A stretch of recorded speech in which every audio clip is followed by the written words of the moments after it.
33 தேவர்களும் அந்த பிரம்ம முகூர்த்தத்துல பூமியை பார்த்துன்னு இருப்பாங்களாம். அதனாலதான் அந்த பிரம்ம முகூர்த்தம் அப்படின்றதுக்கே அவ்வளவு விசேஷம்.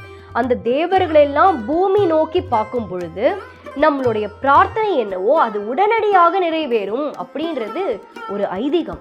நிறைய பேருக்கு அது நடந்திருக்குங்க. அது அவ்வளவு பவர்ஃபுல்.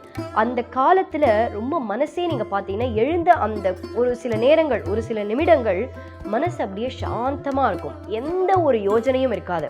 அவ்வளோ ஒரு சாந்தமான அந்த நிலையில நம்ம விளக்கேற்றி பூஜை பண்ணணும். இதுல தினம் பிரம்ம முகூர்த்த பூஜையில விளக்கு மட்டும் ஏற்றலாமா, இல்லை அது தவிர நைவேத்தியம் வைக்கலாமா அப்படின்னா, நைவேத்தியம் வச்சா ரொம்ப நல்லது. நீங்க தினம் கல்கண்டு கூட வைங்க போதும். தினம் நம்மளுடைய வீட்டில் பால் காய்ச்சுவோம் இல்லையா, அந்த பால் காய்ச்சி அதில் சக்கரை போட்டு நைவேத்தியம் பண்ணுங்க போறோம். ஒரு சின்ன கிளாஸ்ல டெய்லி அது சுவாமிக்குன்னு ஒரு கிளாஸ் வச்சிருங்க. அந்த மாதிரி பிரம்ம முகூர்த்த வேளையில் கண்டிப்பாக விளக்கை ஏற்றி, விளக்கு நெய்யில் ஏற்றணுமா எண்ணெயில் ஏற்றணுமா அப்படின்னா நெய்யால் விளக்கேற்றினால் விசேஷம்.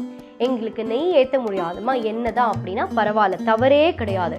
அதனால எண்ணெய் திரி பயன்படுத்தணும்னா சாதாரண திரி போருங்க. ஏன்னா இந்த டவுட்ஸ் நிறைய பேருக்கு வரதுனால எல்லா டவுட்டையும் உங்களுக்கு முன்னாடியே நான் கேள்வியாக கேட்டு அதற்கான பதிலும் நான் சொல்லிடுறேன். விளக்கை ஏற்றி நான் சொல்ல போற இந்த ஸ்லோகத்தை சொல்லி நீங்க தினம் விளக்கேத்துங்க. இந்த ஸ்லோகம் என்ன அப்படின்னு இப்ப நான் சொல்றேன். அதை நீங்க நோட் பண்ணி வச்சுக்கோங்க, இல்லை ஸ்கிரீன்ஷாட் எடுத்து வச்சுக்கிட்டீங்க அப்படின்னா லிரிக்ஸோட உங்களுக்கு தப்பில்லாம சொல்றதுக்கு உங்களுக்கு ரொம்ப சுலபமாக இருக்கும். இந்த ஸ்லோகம் என்ன அப்படிங்கிறத பார்க்கலாம்.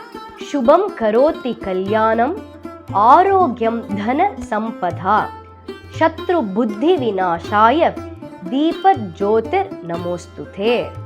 சுபம் கரோதி கல்யாணம் ஆரோக்கியம் தன சம்பதா சத்ரு புத்தி விநாசாய தீப ஜோதிர் நமோஸ்துதே.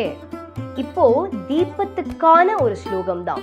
இந்த எல்லா சத்ருக்கள் அந்த நாளை நம்ம எப்படி ஆரம்பிக்கிறோம் அப்படின்னா, தீபம் அப்படின்ற ஒரு விஷயம் மகாலட்சுமி.